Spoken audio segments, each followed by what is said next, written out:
దేశంలోనే అతి పెద్దదిగా భావిస్తున్న లిక్కర్ స్కామ్లో ఒక కీలక మలుపు అయితే చోటు చేసుకుంది. ఇప్పటి వరకు కేవలం స్పెషల్ ఇన్వెస్టిగేషన్ టీం అంటే రాష్ట్ర ప్రభుత్వం నియమించిన సిట్ మాత్రమే విచారణ చేసింది. దీనిలో భాగంగానే ఇప్పటికీ రాజ్ కసిరెడ్డి దగ్గర మొదలు పెడితే మిథున్ రెడ్డి వరకు 12 మందిని అరెస్ట్ చేసింది. ఇది మనందరికీ తెలిసిందే. అయితే ఇప్పుడు కొత్తగా చోటు చేసుకున్న ట్విస్ట్ ఏంటంటే ఇందులో మనీ లాండరింగ్ వ్యవహారంలో ఎన్ఫోర్స్మెంట్ డైరెక్టరేటు ఇప్పుడు ఇన్వాల్వ్ అవడం జరిగింది. మద్యం ముడుపుల కేసులో ఎన్ఫోర్స్మెంట్ డైరెక్టరేటు విచారణకు కూడా పిలవడం మొదలుపెట్టింది. మీకు గతంలో మద్యం తాగే వాళ్ళకి బాగా ఐడియా ఉండుంటుంది. శర్వాణి కంపెనీ అయినటువంటి ఆంధ్ర గోల్డ్ అని ఒక whisky, Andhra gold fine whisky అనేది ఒకటి ఉండేది. సో ఎవరైతే దాని అధినేతగా ఉన్నాడో చంద్రారెడ్డి, సో ఆ వ్యక్తికి అయితే ఆ నోటీసులు జారీ చేయడం జరిగింది. మనీ లాండరింగ్ కేసులో భాగంగా ఈ నెల 28న ఈడీ కార్యాలయంలో విచారణకు హాజరు కావాలని చెప్పి ఆ నోటీసులు అయితే జారీ చేశారు. దీంతో ఒక్కసారిగా వైసీపీలో ఉలిక్కిపాటు మొదలైంది. ఇప్పటి వరకు చంద్రబాబు నాయుడు కక్ష సాధింపు, చంద్రబాబు నాయుడు లోకేష్ రెడ్ బుక్ రాజ్యాంగం సాగిస్తున్నారు, అసలు ఇందులో స్కామే లేదు, మేము ఎవరి దగ్గర రూపాయి తీసుకోలేదని చెప్పారు కదా. సో ఎన్ఫోర్స్మెంట్ డైరెక్టరేట్ ఇన్వాల్వ్ అయ్యింది అంటే మనీ లాండరింగ్ వ్యవహారం ఉంటేనే ఎన్ఫోర్స్మెంట్ డైరెక్టరేట్ ఇన్వాల్వ్ అవుతుంది. అయితే ఈడీ కానీ సిబిఐ కానీ జగన్మోహన్ రెడ్డి కొత్త ఏం కాదు. ఆల్రెడీ సిబిఐ కేసులు, ఈడీ కేసులు దాదాపుగా 30-31 జగన్మోహన్ రెడ్డి మీద ఉన్నాయి ఆల్రెడీ. స్టిల్ నేటికి నడుతున్న ఏ కేసు కొట్టేలా. కాబట్టి జగన్మోహన్ రెడ్డికి కొత్త కాదు. బట్ ఎన్ఫోర్స్మెంట్ డైరెక్టరేట్ ఇన్వాల్వ్ అయ్యింది అంటే అందులో మనీ లాండరింగ్ వ్యవహారం దాదాపుగా ఆధారాలతో నిరూపించబడింది అనే అర్థం. సో దీంతోనే ఎవరైతే ఆంధ్ర గోల్డ్ అధినేతగా ఉన్నటువంటి చంద్రారెడ్డి ఉన్నాడో ఆ వ్యక్తిని విచారణకు రావాలని పిలిచింది. దీంతో ఒక్కసారిగా వైసీపీలో ఉలిక్కిపాటు మొదలైంది. ఎందుకంటే ఇది చంద్రారెడ్డితో ఆగుతుందంటే ఆగదు ఖచ్చితంగా. సో తర్వాత ఒక్కొక్క లింకు లాక్కుంటూ చివరికి మిథున్ రెడ్డి, పెద్దిరెడ్డి వరకు కూడా ఎన్ఫోర్స్మెంట్ డైరెక్టరేట్ వస్తుంది. ఇక్కడ ప్రధానంగా ఎన్ఫోర్స్మెంట్ డైరెక్టరేట్ దేని మీద దృష్టి పెట్టింది అంటే ఈ నిధులు ఇతర దేశాలకు మళ్లించారు. సో విదేశీ లింకుల వ్యవహారం మొత్తం బయటికి లాగటమే ఆ ఈడీ ప్రధాన ఎజెండాగా ఆ రంగంలోకి అయితే దిగినట్టుగా తెలిసింది. సో ఎన్ఫోర్స్మెంట్ డైరెక్టరేట్ ఇప్పుడు జగన్మోహన్ రెడ్డి చెప్పాలి. మరి ఇప్పటివరకు రాష్ట్ర పోలీసులు ఇబ్బంది పెట్టారు, రాష్ట్ర పోలీసులతో చంద్రబాబు నాయుడు వేధిస్తున్నాడని చెప్పారు కదా. మరి ఇప్పుడు కేంద్ర దర్యాప్తు సంస్థలే రంగంలో దిగాయి. మనీ లాండరింగ్ జరిగిందని నిర్ధారించుకున్నాయి. సిట్టు నుంచి పూర్తి సమాచారం తీసుకుని విశ్లేషించి ఎస్ ఇది స్కామ్ జరిగింది, దీని నిధులు ఇతర దేశాలకు తరలించారు, విదేశీ లింకులు ఉన్నవాళ్ళు ఈ లిక్కర్ స్కామ్లో ఉన్నారు అని ఈడీ కన్ఫర్మ్ చేసుకున్న తరువాత ఇప్పుడు దర్యాప్తు ప్రారంభించింది. అందులో ప్రధానంగా మీకు ట్విస్ట్ ఏంటంటే ఇప్పుడు ఎవరినైతే విచారణకు పిలిచిందో ఆంధ్ర గోల్డ్ అధినేత చంద్రారెడ్డి, సో దాదాపుగా ఏడాదికి 16 లక్షల కేసులకు పైగా ఆర్డర్లు పొందినటువంటి వ్యక్తి ఆయనే. అత్యధికంగా మద్యం కేసులు ఆర్డర్లు పొందిన 4-5 కంపెనీల్లో ఇది ప్రధానమైనది ఆంధ్ర గోల్డ్ విస్కీ. ట్విస్ట్ ఏంటంటే అసలు పేరుని తర్వాత జగన్మోహన్ రెడ్డి వచ్చిన తర్వాత దానికి ఒక డూప్లికేట్ పేర్లు కూడా ఒక 2 సెట్ చేశారు. అంటే అధికంగా ఆర్డర్లు పొందటానికి డూప్లికేట్ పేర్లు కూడా సెట్ చేసి దానికి చివర తోకో తలో మార్చేసి సేమ్ సౌండ్ వచ్చేలాగా బ్రాండ్లు క్రియేట్ చేసి లక్షల కోట్ల రూపాయలు ఆదాయాన్ని కొలగొట్టారు. పైగా ఇందులో మళ్ళీ సరే ఎందుకు కొలగొట్టారంటే ఇందులో తాడేపల్లి ప్యాలెస్కి వెళ్ళాల్సిన ముడుపులు వెళ్ళిపోతాయి. ఆల్రెడీ గతంలో చెప్పింది సిట్ ఏం చెప్పింది, జగన్మోహన్ రెడ్డే కింగ్ మేకర్గా ఉన్నాడు, ఆయనకి నెలకి 50 నుంచి 60 కోట్ల రూపాయలు తాడేపల్లి ప్యాలెస్కు చేరిందని స్వయంగా సిట్ చెప్పింది. సో మరి ఆ ముడుపులు ఇవ్వడానికి కూడా అయ్యి ఉండొచ్చు. సో దీనికి సంబంధించిన వార్త అయితే ఒకటి వచ్చింది, ఒకసారి చూద్దాం. ఇక ఈడీ వేడి రంగంలోకి ఎన్ఫోర్స్మెంట్ డైరెక్టరేట్ మద్యం ముడుపుల కేసులో కీలక పరిణామం. సో ఎన్ఫోర్స్మెంట్ డైరెక్టరేట్ ఇన్వాల్వ్ అయితే కేసులు అంత ఈజీగా ఉండవు, చాలా పగడ్బందీగా ఉంటాయి. పైగా కోర్టులో ఎన్ఫోర్స్మెంట్ డైరెక్టరేట్ ఒక కేసును డీల్ చేసింది, ఆధారాలు సేకరించింది అంటే దాదాపుగా కోర్టులో నిరూపించినంత పని చేస్తుంది. జగన్మోహన్ రెడ్డి ఏళ్లు గడిచినా ఎందుకు కోర్టుల నుంచి ఊరట పొంది బయటకు రాలేకపోతున్నాడు అంటే ఎన్ఫోర్స్మెంట్ డైరెక్టరేట్ టేకప్ చేసే కేసులు అంత పగడ్బందీగా ఉంటాయి. సో వాళ్ళు అన్ని పక్కా ఆధారాలు సేకరించడంతో పాటు ఆ న్యాయస్థానం ముందు నిలబెట్టేటప్పుడు కూడా అంతే పగడ్బందీగా నిలబెడతారు. కాబట్టే జగన్మోహన్ రెడ్డి లాంటి వ్యక్తి ఏళ్ళు గడిచినా బయటకు రాలేకపోతున్నాడు.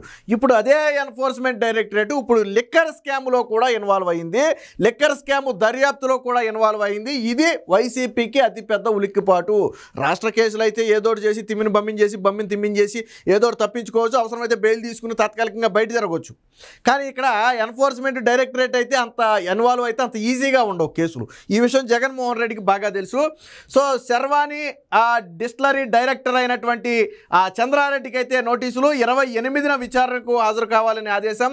జగన్ హయాంలో ఆంధ్ర గోల్డ్ పేరుతో శర్వాణి హవా, పిఎంఎల్ఏ చట్టం కింద ఈడీ దర్యాప్తు, ఇదివరకే సిట్ నుంచి సమాచార సేకరణ, ముడుపుల్లో విదేశీ లింకులు లాగటంపైనే దృష్టి. నేను ఇందాకే చెప్పా, ఇప్పటికే స్పెషల్ ఇన్వెస్టిగేషన్ టీము విచారణ చేస్తుంది కాబట్టి ఆల్రెడీ 12 మందిని అరెస్ట్ చేశారు, ఛార్జ్ షీట్ కూడా దాఖలు చేశారు కాబట్టి ఎన్ఫోర్స్మెంట్ డైరెక్టరేట్ ఫస్ట్ వాళ్ళ నుంచి కొంత సమాచారం తీసుకుంది. వాళ్ళకి కావాల్సిన సమాచారం తీసుకుని దాన్ని క్రోడీకరించి పరిశీలించి ఎస్ విదేశీ లింకులు ఉన్నాయి, ముడుపులు దేశం దాటాయి అని నిర్ధారించుకున్న తరువాత, ఈ కేసులో ఇన్వాల్వ్ అవ్వాలని నిర్ధారించుకున్న తరువాత మొట్టమొదటిగా నేను ఇందాకే చెప్పినట్టుగా అత్యధిక కేసులు ఆర్డర్ పొందినటువంటి ఆంధ్ర గోల్డ్ అనేది గతంలో ఉండేది. ఆంధ్ర గోల్డ్ ఫైన్ విస్కీ ఏదో ఉండేది, దానికి ఏదో తల తోకం మార్చి మళ్ళీ డూప్లికేట్ కూడా తయారు చేశారనుకోండి. ఆ వ్యక్తికి అయితే నోటీసులు అయితే ఇవ్వడం జరిగింది. ఇక లిక్కర్ నిందితులపై రెడ్ కార్నర్ నోటీసు. సో యోకెత్ అయితే ఇప్పటికే ఇతర దేశాల్లో దొక్కున్నవారు, దుబాయ్లో దొక్కున్నవారు 6, థాయిలాండ్లో దొక్కున్నవారు 3, మొత్తం 9 మంది ఈ 2 దేశాల్లో దొక్కుని ఉన్నారు. వీళ్లను ఏపీకి రప్పిస్తే వాళ్ళని అదుపులోకి తీసుకుంటే ఈ లిక్కర్ స్కామ్కు సంబంధించిన మరింత డెప్త్ తెలిసే అవకాశం ఉంది. ఎందుకంటే ఈ కర్త కర్మ క్రియలుగా తెర వెనకుండి నడిపించిన ఈ 9 మంది కూడా ప్రస్తుతం పరారీలో ఉన్నారు. కాబట్టి ఇప్పుడు ఏం చేసింది, ఎన్ఫోర్స్మెంట్ డైరెక్టరేటు అలాగే సిబిఐ ఇద్దరి సహకారం తీసుకుని రెడ్ కార్నర్ నోటీసులు జారీ చేసి ఇంటర్పోల్ సహకారంతో ఈ 9 మంది నిందితులను కూడా తిరిగి రాష్ట్రానికి రప్పించే ప్రయత్నం అయితే చేస్తుంది. దీనికి కేంద్ర ప్రభుత్వం నుంచి కూడా పూర్తి సహాయ సహకారాలు అయితే తీసుకుంటున్నట్టుగా తెలుస్తుంది. ఒకవేళ ఈ 9 మందిని కన్నా రప్పించగలిగితే ఖచ్చితంగా ఈ కేసులో మరింత డెప్త్తో పాటు మరింత వైల్డ్గా, అంటే ఇందులో ఇంకా ఏమేమి ఇన్వాల్వ్ అయ్యి ఉన్నాయి, ఎవరెవరు ఇన్వాల్వ్ అయ్యి ఉన్నారు, ఈ నిధులు పెట్టుబడులన్నీ ఎక్కడ పెట్టారు, తీసుకెళ్ళి ఏ కంపెనీలో పెట్టారు అనేది అయితే పూర్తిగా అర్థమవుతుంది. దానికి సంబంధించి కూడా సంప్రదింపులు జరుపుతున్నట్టుగా తెలిసింది. ఇక అసలు విషయానికి వచ్చేస్తే ఇక్కడ చూడండి, మద్యం కుంభకోణం కేసులో మరో కీలక మలుపు చోటు చేసుకుంది. 1000 కోట్ల ముడుపులు, విదేశీ లింకులు, హవాలా లావాదేవీ, దేశంలోనే అతిపెద్ద దోపిడీగా భావిస్తున్న ఈ స్కామ్లో తీగలాగేందుకు ఎట్టకేలకు ఎన్ఫోర్స్మెంట్ డైరెక్టరేట్ రంగంలోకి దిగింది. శర్వాణి ఆల్కోబ్రా ప్రైవేట్ లిమిటెడ్ డైరెక్టర్గా ఉన్నటువంటి యనకొండ చంద్రారెడ్డికి ఈడీ సమన్లు అయితే జారీ చేసింది.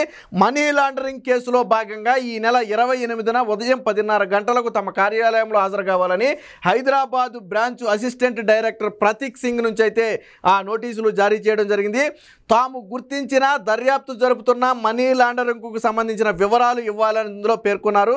జగన్ హయాంలో జరిగిన 3,500 కోట్ల లిక్కర్ స్కామ్పై విజయవాడ పోలీస్ కమిషనర్ రాజశేఖర్ బాబు ఆధ్వర్యంలో ఒక సిట్ వేశారు. ఇది రాష్ట్ర ప్రభుత్వం వేసిందే మనకు తెలుసు. మొత్తంగా 12 మందిని కూడా అరెస్టు చేయడం జరిగింది. సో దీనికి సంబంధించిన మరొక వార్త కూడా ఉందో ఒకసారి చూద్దాం. ఆంధ్ర గోల్డ్ వీరిదే. జగన్ హయాంలో అతి భారీగా లిక్కర్ ఆర్డర్లు పొందిన కంపెనీల్లో శర్వాణి ఒకటి. ఈ వివరాలను సిట్ కూడా తన ఛార్జ్ షీట్లో అయితే ప్రస్తావించింది. అంతకుముందు ఈ కంపెనీ ఆంధ్ర గోల్డ్ విస్కీ అనే ఒక బ్రాండ్ని అయితే తయారు చేసేది.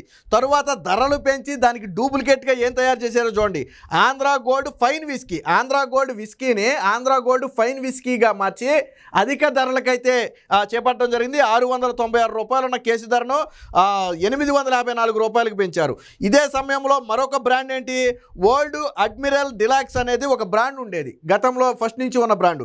దానికి ఏం చేశారు చూడండి, ఓల్డ్ అడ్మిరల్ ఫైన్ బ్రాందీగా ఫైన్ అనే ఒక టోకెన్ తగిలించి దానికి ఏం చేశారు, 688 రూపాయలు ఉన్న కేసు ధరను 804 రూపాయలకు పెంచారు. మనకి ఇది కనపడేటప్పుడు ఒక కేసు 100-200లోనే కనపడుతుంది, కానీ ఏడాదికి 16 లక్షల కేసులు కేవలం ఈ శర్వాణి కంపెనీ నుంచి, ఈ ప్రైవేట్ లిమిటెడ్ నుంచి జగన్మోహన్ రెడ్డి ఆర్డర్లు ఇచ్చాడు. అంటే మరి ఆ లెక్కను చూసుకుంటే ఎన్ని వేల కోట్లు, ఎన్ని వందల కోట్ల రూపాయలు స్కామ్ జరుగుండొచ్చు ఇందులో. ఇది ఉద్దేశపూర్వకంగా చేసినటువంటి స్కామ్. ఇది ఉన్న బ్రాండ్ పేరును తలపించేలా మరొక డూప్లికేట్ బ్రాండ్ క్రియేట్ చేసి ఈరోజు వీళ్ళైతే దోచుకోవడం జరిగింది. ఇక గతంలోనే ఇక్కడ విచిత్రం ఏంటో తెలుసా, ఇప్పుడు ఎవరైతే చంద్రారెడ్డి అని చెప్తున్నామో ఈ చంద్రారెడ్డి అంటే శర్వాణి ప్రైవేట్ లిమిటెడ్ ఏదైతే ఉందో ఇది లిక్కర్ స్కామ్కు పాల్పడుతుంది. ప్రభుత్వం దీనికే ఆర్డర్లు ఇస్తుంది, ఇందులో కుంభకోణం జరుగుతుందని గతంలో కొన్ని పత్రికలు, ఈనాడు, ఆంధ్రజ్యోతి లాంటి కొన్ని పత్రికలు కథనాలు ప్రచురించాయి. కొంతమంది టీడీపీ నేతలు సమావేశాలు పెట్టి మాట్లాడారు, మీడియా సమావేశాలు పెట్టి మాట్లాడారు. ఇదే చంద్రారెడ్డి నా మీద తప్పుడు వార్తలు ప్రచురించారని పోలీసులు కేసు ఇచ్చాడు. పోలీస్ స్టేషన్లో కంప్లైంట్ చేశాడు. వైసీపీ హయాంలో నా మీద తప్పుడు ప్రచారం చేసి నా వ్యాపారాన్ని దెబ్బతీస్తున్నారని పోలీసులు కంప్లైంట్ ఇచ్చాడు. ఇప్పుడు అదే చంద్రారెడ్డికి ఎన్ఫోర్స్మెంట్ డైరెక్టరేట్ నోటీసులు ఇచ్చింది. కర్మ చూసారా, ఆ రోజు నా మీద తప్పుడు ప్రచారం చేశారని పోలీసులు కంప్లైంట్ ఇస్తే, ఎందుకంటే అధికారంలో ఉంది వాళ్ళు. కానీ ఈరోజు మనీ లాండరింగ్ జరిగిందని నిర్ధారించుకుని ఈ శర్వాణి ఏదైతే ఉందో అత్యధిక బ్రాండ్లు అత్యధికంగా కేసులు అమ్మి లబ్ధి పొందిందని భావించి ఇతర దేశాల్లో ముడుపులు చేర్చారు అని భావించి చంద్రారెడ్డికి నోటీసులు ఇచ్చింది. కర్మ చూసారా, ఆ రోజు వాళ్ళ మీద పోలీస్ కేసు పెడితే ఈరోజు ఈడీ నోటీసులు ఇచ్చింది. కానీ ఇప్పుడు ఆల్రెడీ విచిత్రం ఏంటంటే సిట్ కూడా ఆల్రెడీ విచారణకు పిలిచింది, చంద్రారెడ్డిని సిట్ కూడా విచారణకు పిలిచింది. అన్ని మీకే ఎందుకు అన్ని ఆర్డర్లు ఇచ్చారని అడగడానికి పిలిస్తే నాకు 70 ఏళ్ల వయసు నేను రాలేనని తప్పించుకున్నాడు. బట్ ఎన్ఫోర్స్మెంట్ డైరెక్టరేట్ నుంచి తప్పించుకోలేడు, ఖచ్చితంగా విచారణకు హాజరు కావాల్సిందే, లేదా కోర్టుకు వెళ్ళి తప్పించుకోవాలి. ఏదేమైనా మొత్తంగా ఈ లిక్కర్ స్కామ్లో ఎప్పుడైతే ఎన్ఫోర్స్మెంట్ డైరెక్టరేట్ ఇన్వాల్వ్ అయిందో, ఈడీ ఇన్వాల్వ్ అయిందో, జగన్మోహన్ రెడ్డి మెడకు ఉచ్చు మరింత బలంగా బిగిసిందనే చెప్పుకోవచ్చు. ఎందుకంటే సిట్ ఆల్రెడీ స్వయంగా జగన్మోహన్ రెడ్డి పేరును బయట పెట్టేసింది. మిథున్ రెడ్డి తెర వెనకుండి నడిపితే మొత్తం అంతిమంగా లబ్ధి పొందింది జగన్మోహన్ రెడ్డి, మూల విరాట్ జగన్మోహన్ రెడ్డి, ఈ liquor scam big boss Jaganmohan Reddy అని సిట్ ఆల్రెడీ బయట పెట్టింది. కాబట్టి ఈ లిక్కర్ స్కామ్లో ఎవరు విచారణలో నోరు విప్పినా, వాస్తవానికి ఈ చంద్రారెడ్డి పేరు కూడా మరొక వ్యక్తి చెప్తేనే బయటకు వచ్చింది. ఇందులో ఎవరు చెప్పారు చూడండి, ప్రణయ్ ప్రకాష్ అనే ఒక వ్యక్తి వాంగ్మూలం ఇచ్చాడు. ఏం వాంగ్మూలం ఇచ్చాడు తెలిసి, ఇతర దేశాల్లో ఇక్కడ చూడండి, మద్యంలో వచ్చిన ముడుపుల సొమ్మును అమెరికాతో పాటు దక్షిణాసియా, ఆఫ్రికా వంటి దేశాల్లో పెట్టుబడులుగా పెట్టే ప్రయత్నాలు బలంగా జరిగినట్లుగా ఈ కేసులో కీలక నిందితుడిగా ఉన్నటువంటి ప్రణయ్ ప్రకాష్ వాంగ్మూలం ఇచ్చాడు. ఆఫ్రికాలో మైనింగ్ ప్రాజెక్టులు చేపట్టాలనుకున్నట్లుగా పలు కీలక కంపెనీల ప్రతినిధులతో చర్చలు జరిపినట్టు చెప్పారు. అంటే ఈ లిక్కర్ స్కామ్లో వచ్చినటువంటి సొమ్మును ఇతర దేశాల్లో పెట్టుబడులుగా పెట్టడానికి ప్రయత్నాలు జరిగాయి. అందుకనే ఎన్ఫోర్స్మెంట్ డైరెక్టరేట్ ఇప్పుడు రంగంలోకి దిగింది. ఈయన గన నోరు విప్పితే ఖచ్చితంగా అది జగన్మోహన్ రెడ్డి మేడకు ఉచ్చుగా మారుతుంది. చివరికి జగన్మోహన్ రెడ్డి వరకు కూడా ఈడీ విచారణకు పిలిచే అవకాశం అయితే ఉంది. ఏదేమైనా మొత్తంగా ఎన్ఫోర్స్మెంట్ డైరెక్టరేట్ ఇన్వాల్వ్ అవడం అనేది వైసీపీకి అతిపెద్ద షాక్ అని చెప్పొచ్చు.